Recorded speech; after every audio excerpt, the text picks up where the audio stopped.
सबसे पहले हम आपको यह बताएंगे कि पाकिस्तान कैसे आतंकवाद पर दुनिया के साथ एक भद्दा मजाक कर रहा है और अमेरिका जैसे देश और संयुक्त राष्ट्र जैसी संस्थाएं कैसे इस मजाक का हिस्सा बनी हुई है। आज पाकिस्तान के लाहौर में हाफिज सईद के बेटे तलहा सईद ने नेशनल असेंबली का चुनाव लड़ने के लिए वहां की एक सीट से अपना नामांकन पत्र दाखिल किया है और इन तस्वीरों में आप देख पाएंगे कि इस दौरान तलहा सईद के साथ जमात-उद-दावा और लश्कर-ए-तैयबा के आतंकवादी भी मौजूद थे और यह वही तलहा सईद है जिसे भारत ने आतंकवादी घोषित किया हुआ है और जो अपने पिता हाफिज सईद के साथ आतंकवाद का अपना एक फैमिली बिजनेस चलाता है। लेकिन देखिए पाकिस्तान में खुलेआम घूम रहा है। लेकिन अब यह तलहा सईद पाकिस्तान में नेता बन चुका है और यह लाहौर की एक सीट से इस बार नेशनल असेंबली का चुनाव लड़ रहा है। अब आप सोचिए कि तलहा सईद जैसा जो आदमी है, जो कि एक आतंकवादी है, खतरनाक आतंकवादी है, अगर यह चुनाव जीत गया और पाकिस्तान में सांसद बन गया तो क्या होगा। खतरनाक बात यह है कि तलहा सईद के जैसे 100 से ज्यादा आतंकवादी पाकिस्तान की अलग अलग सीटों से नेशनल असेंबली का चुनाव लड़ रहे हैं और हाफिज सईद की जिस नई पार्टी ने इन आतंकवादियों को चुनाव में उतारा है, चुनाव में अपना उम्मीदवार बनाया है, उसका कहना है कि उसके ओपिनियन पोल में उस पार्टी को नेशनल असेंबली की कई सीटों पर जीत मिल रही है। यानी इस बार पाकिस्तान की संसद में कई आतंकवादी सांसद बनकर संसद भवन में प्रवेश कर जाएंगे। उसके बाद ये सरकार में मंत्री भी बन सकते हैं, उसके बाद ये कुछ भी कर सकते हैं। इसके अलावा इस पार्टी का यह भी कहना है कि अगर पाकिस्तान में किसी भी पार्टी को बहुमत नहीं मिला तो वो गठबंधन करने के लिए भी तैयार रहेंगे। यानी अगर किसी और पार्टी को बाहर से समर्थन की आवश्यकता पड़ती है, अंदर से समर्थन की आवश्यकता पड़ती है, किसी के सांसद कम पड़ जाते हैं, तो फिर ये पार्टी जो हाफिज सईद की पार्टी है ये उस पार्टी को समर्थन देगी। यानी पाकिस्तान में हाफिज सईद के बेटे ने और दूसरे आतंकवादियों ने सरकार में आने का सपना देखना शुरू कर दिया है और इन आतंकवादियों को लगता है कि इस बार उन्हें पाकिस्तान में बहुत बड़ी जीत मिलने वाली है और दुनिया के साथ आतंकवाद पर इससे बड़ा मजाक कोई हो नहीं सकता। हमारे देश में अब तक का सबसे बड़ा आतंकवादी हमला हुआ था मुंबई में 26/11 का हमला और उसका मास्टरमाइंड था यही हाफिज सईद और इसीलिए यह भारत के 140 करोड़ लोगों के साथ एक बहुत बड़ा मजाक होगा। पाकिस्तान में नेशनल असेंबली की कुल मिलाकर 226 सीटें हैं और इन सभी सीटों पर हाफिज सईद की पार्टी चुनाव लड़ रही है। ग्रैंड प्लान देखिए हाफिज सईद का। और यह वही हाफिज सईद है जो भारत में अब तक के सबसे बड़े आतंकवादी हमले 26/11 का सबसे बड़ा मास्टरमाइंड था और सूत्रों से हमें यह खबर मिली है कि भारत ने आज ही पाकिस्तान से हाफिज सईद के प्रत्यर्पण की मांग की है। कहा है कि हाफिज सईद को हमें सौंप दीजिए और पाकिस्तान की कई मीडिया रिपोर्ट्स में भी इस बात का जिक्र किया गया है। लेकिन पाकिस्तान ने अब तक इस पर कोई भी औपचारिक जवाब नहीं दिया है और वो शायद इस पर जवाब देगा भी नहीं। भारत ने आज कह तो दिया कि हमें हाफिज सईद वापस चाहिए और हाफिज सईद की जगह भारत की जेलों में है, लेकिन असल में भारत और पाकिस्तान के बीच में कोई भी प्रत्यर्पण संधि है नहीं। पहली बात तो यह है। दूसरी बात, यह असंभव सी बात है कि पाकिस्तान हाफिज सईद को भारत को सौंपेगा। पाकिस्तान ऐसा कभी नहीं कहेगा। तो फिर भारत ने आज ये मांग क्यों उठाई है जब वो पहले से ही जानता है कि पाकिस्तान ऐसा करने वाला नहीं है। ये तो हम भी जानते हैं कि पाकिस्तान हाफिज सईद को यहां भेजेगा नहीं, लेकिन जानते हैं इससे होगा क्या। इससे एक बार फिर पाकिस्तान एक्सपोज होगा। इससे अमेरिका जैसे देश भी एक्सपोज होंगे। कैसे एक्सपोज होंगे अब मैं आपको बताता हूं, क्योंकि आज अमेरिका और संयुक्त राष्ट्र जैसी संस्थाओं से हमारा सवाल यह है कि वो हाफिज सईद जैसे लोगों को पकड़ने में भारत की मदद क्यों नहीं कर रहे। अगर अमेरिका जैसा देश उसामा बिन लादेन को पकड़ने के लिए पाकिस्तान तक आ सकता है, एबटाबाद में आकर उसे मार सकता है, अगर वो बाकी के आतंकवादियों को अफगानिस्तान में मार सकता है, ईरान तक में जाकर ईरान के एक जनरल की हत्या कर सकता है, तो क्या अमेरिका हाफिज सईद को पाकिस्तान से नहीं पकड़ सकता। लेकिन सवाल यह है कि क्या अमेरिका ऐसा करना चाहता है, क्योंकि हाफिज सईद उसका गुनहगार नहीं है। हाफिज सईद भारत के 140 करोड़ लोगों का गुनहगार है और शायद उसमें अमेरिका की कोई दिलचस्पी नहीं। अमेरिका की दिलचस्पी है दूसरे आतंकवादियों को बचाने में। इन देशों और ऐसी संस्थाओं ने हाफिज सईद को अंतर्राष्ट्रीय आतंकवादी घोषित तो किया हुआ है, लेकिन उसके बाद कुछ नहीं किया। यूएस स्टेट डिपार्टमेंट ने हाफिज सईद पर 10 मिलियन यूएस डॉलर्स यानी भारतीय रुपयों में लगभग 83 करोड़ रुपए का इनाम घोषित किया हुआ है, जबकि पूरी दुनिया यह जानती है कि इस समय हाफिज सईद पाकिस्तान के लाहौर में है और पाकिस्तान के कई पत्रकार खुद यह दावा कर चुके हैं कि हाफिज सईद का घर लाहौर के जौहर टाउन इलाके में है और उसका बेटा अब हाफिज सईद की पार्टी से ही नेशनल असेंबली का चुनाव लड़के वहां का सांसद बनने की कोशिश कर रहा है। न जाने कितनी बार हमें हाफिज सईद के वीडियोस मिलते हैं जो लोग अपने मोबाइल फोन पर रिकॉर्ड करके सोशल मीडिया पर डाल देते हैं। सोचिए, लेकिन विडंबना यह है कि जो बात पाकिस्तान का बच्चा बच्चा जानता है, सबको पता है कि हाफिज सईद पाकिस्तान में मौजूद है, उस बात से सुपर पावर अमेरिका पूरी तरह से अनजान है। अमेरिका कहता है उसके पास सर्विलांस के लेटेस्ट साधन है, उसके पास सैटेलाइट है, उसके पास ड्रोन्स हैं, वो दुनिया में कहीं भी बैठे बैठे किसी भी जगह मिसाइल दाग कर किसी को भी कहीं से भी किसी की हत्या कर सकता है। आज मैं आपको बड़ी स्क्रीन पर कुछ ऐसा दिखाना चाहता हूं जिससे आप ये समझ पाएंगे कि अमेरिका आतंकवाद के खिलाफ जो बड़ी बड़ी बातें करता है वो कितनी खोखली हैं और अमेरिका आतंकवाद को लेकर कितना गंभीर है। जरा अब इस बड़ी स्क्रीन पर जाइए, देखिए, आप भी आज हैरान रह जाएंगे। यूएस स्टेट डिपार्टमेंट की एक इकाई है जिसे रिवॉर्ड्स फॉर जस्टिस कहा जाता है और रिवॉर्ड्स फॉर जस्टिस की वेबसाइट पर हाफिज सईद को एक अंतर्राष्ट्रीय आतंकवादी घोषित किया हुआ है। जब आप वेबसाइट पर जाएंगे तो आपको हाफिज सईद इस तरह से लिखा हुआ नजर आएगा, साउथ एंड सेंट्रल एशिया। ये देखिए, और यहां देखिए, लोगों से हाफिज सईद के बारे में कोई भी जानकारी मांगी गई है, टिप मांगा गया है और फिर कहा गया है रिवॉर्ड है up to 10 million US dollars और do your part, submit a tip.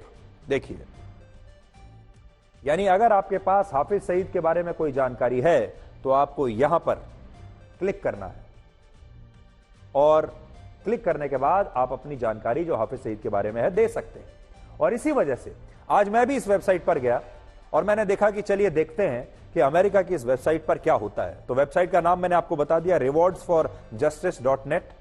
Hafiz Saeed पर हम गए। ये बात सही है, हाफिज सईद को उन्होंने आतंकवादी घोषित किया हुआ है।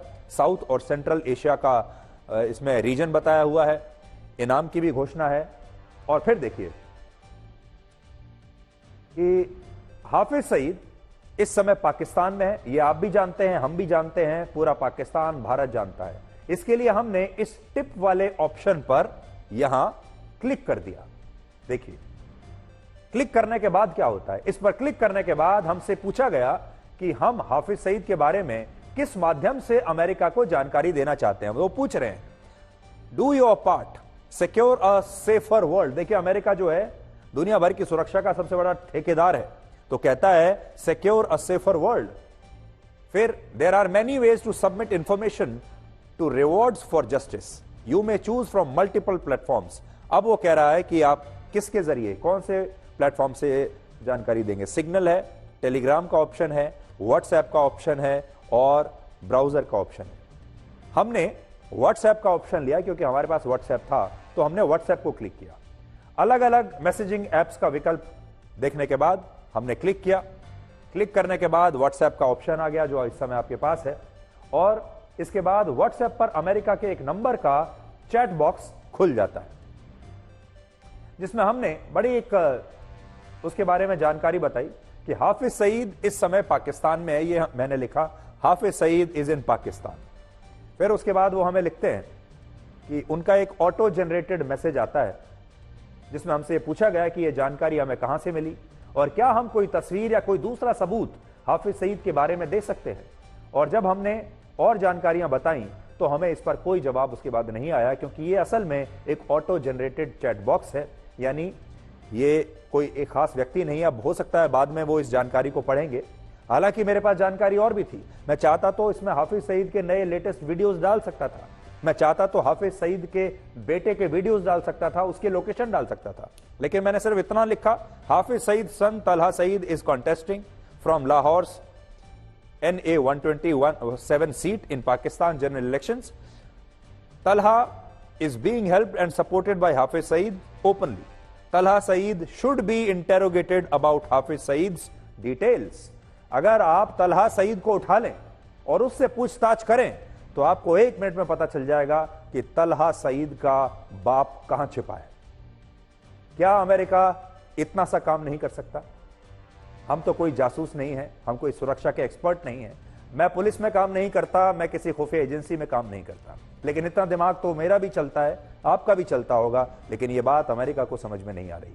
यानी यह सिर्फ एक दिखावे के लिए है। अब कोई और अगर खालिस्तानी आतंकवादी होता तो अमेरिका उसकी जान बचाने के लिए भारत से सवाल कर लेता। आप खुद सोचिए, जो अमेरिका ओसामा बिन लादेन को पाकिस्तान में ढूंढ लेता है, पाकिस्तान में घुसकर उसकी हत्या कर देता है, क्या उसे यह बात पता नहीं होगी कि हाफिज सईद इस समय कहां है? जबकि यह बात सब जानते हैं और यहां बात सिर्फ पाकिस्तान की नहीं है, बातें और भी हैं। जैसे संयुक्त राष्ट्र ने अपनी सूची में जिन्हें अंतर्राष्ट्रीय आतंकवादी घोषित किया हुआ है, उनमें से 150 आतंकवादी इस समय पाकिस्तान में हैं और संयुक्त राष्ट्र की सुरक्षा परिषद को यह बात कई बार बताई गई है, लेकिन पाकिस्तान में ऐशो आराम से रह रहे इन आतंकवादियों का आज तक कुछ नहीं बिगड़ा। और इससे भी बड़ा मजाक यह है कि फिर भी पाकिस्तान आतंकवाद से लड़ाई के नाम पर अमेरिका जैसे देशों से और IMF जैसी संस्थाओं से पैसा लेता रहता है, आर्थिक मदद मांगता रहता है और उसे यह मदद मिल भी जाती है। यानी आतंकवाद को खत्म करने में नहीं, बल्कि उसे मिलकर नजरअंदाज करने में अमेरिका जैसे देश और संयुक्त राष्ट्र जैसी संस्थाएं बहुत शानदार काम कर रही हैं। और आपने देखा होगा, खालिस्तानी आतंकवादी पन्नू जो अमेरिका में बैठकर दिन रात भारत को धमकी देता है, भारत की संसद को उड़ाने की धमकी देता है, राम मंदिर को लेकर अब आजकल धमकी दे रहा है, उससे अमेरिका कुछ नहीं कहता और भारत से सवाल करता है कि पन्नू को जान से मारने की कोशिश की जा रही है। आज बहुत सारे लोग इस बात को लेकर चिंता जता रहे हैं कि अगर हाफिज सईद की पार्टी कुछ सीटें जीतकर पाकिस्तान की संसद में आ गई और फिर वहां की सरकार में शामिल हो गई और अगर हाफिज सईद का बेटा तलहा सईद पाकिस्तान की संसद तक पहुंच गया या वहां का कोई मंत्री बन गया, हम तो कहते हैं उसे विदेश मंत्री बना दीजिए, तो क्या होगा और तब अमेरिका जैसे देश क्या कर लेंगे? इसलिए आज भारत के 140 करोड़ लोगों को यह सोचना होगा कि अगर इस तरह के आतंकवादी खुलेआम घूमते रहे तो जो हमास ने थोड़े दिन पहले इजराइल पर किया है, इसी तरह का हमला भारत पर भी कभी भी हो सकता है। और हम बताते हैं कि अमेरिका ऐसी स्थिति में क्या करेगा। अमेरिका वही करेगा जो उसने अफगानिस्तान में किया। उसने अफगानिस्तान में तालिबान के खिलाफ लड़ाई शुरू की और फिर तालिबान के आतंकवादियों को ही अफगानिस्तान की सत्ता सौंप दी। यानी पहले उन्हीं आतंकवादियों के खिलाफ लड़ाई लड़ी और फिर उन्हीं आतंकवादियों से हाथ में ला लिया और रातों रात वहां की सेना भाग गई। और आज संयुक्त राष्ट्र और दूसरी संस्थाएं तालिबान को विमानों में भरकर डॉलर्स भेजती हैं और यह सब कुछ मानवीय सहायता के नाम पर वहां पर होता है। अब आप देख लीजिए, इसके अलावा पाकिस्तान कहता है कि वो खुद आतंकवाद से पीड़ित है, लेकिन आज उस पर भी हमारा सवाल यह है कि जिस देश में पूर्व विदेश मंत्री को धक्के मारकर इस तरह जेल में डाला जाता है, इसकी तुलना में आतंकवादी को सुरक्षा देकर उसे नेशनल असेंबली का चुनाव लड़ाया जाता है, वो देश कैसे पीड़ित होगा? और आप खुद इस बात का अंदाजा आप लगा सकते हैं। लेकिन दुनिया भर में एक नया खतरनाक ट्रेंड चल रहा है जो हम बार बार आपको बताते हैं, और वो ये है कि अब धीरे धीरे आतंकवाद अगले स्तर, नेक्स्ट लेवल पर पहुंच रहा है। और नेक्स्ट लेवल क्या है? जब आतंकवादी नेता बन जाएंगे। आतंकवादियों को यह बात समझ में आ चुकी है कि अब सिर्फ आतंकवाद से, बंदूक से काम नहीं चलेगा। जब तक हमारी सरकारें नहीं बनेंगी, जब तक हम खुद सरकार में नहीं बैठेंगे, तब तक बात बनने वाली नहीं है। वो इस बात को समझ गए हैं। इसलिए अब हमास के आतंकवादियों ने चुनाव लड़ना शुरू कर दिया है। वो चुनाव जीतते हैं, वो गाजा में सरकार में शामिल है। इसी तरह हुथी के जो आतंकवादी हैं वो भी चुनाव लड़ते हैं, वो भी नेता बन चुके हैं। इसी तरह दूसरे कई आतंकवादी संस्थाएं हैं, आतंकवादी जो हैं वो अब चुनाव में हिस्सा लेते हैं और अपने आतंकवादियों को वहां नेता बना रहे हैं। हिजबुल्लाह भी उनमें से एक आतंकवादी संगठन है। तालिबान आप जानते ही हैं, तालिबान के आतंकवादी अफगानिस्तान में पूरी सरकार चला रहे हैं और अब पाकिस्तान में भी आतंकवादी सांसद बनने वाले हैं, एमपी बनने वाले हैं और ये किसी भी कीमत पर इसे रोकना होगा।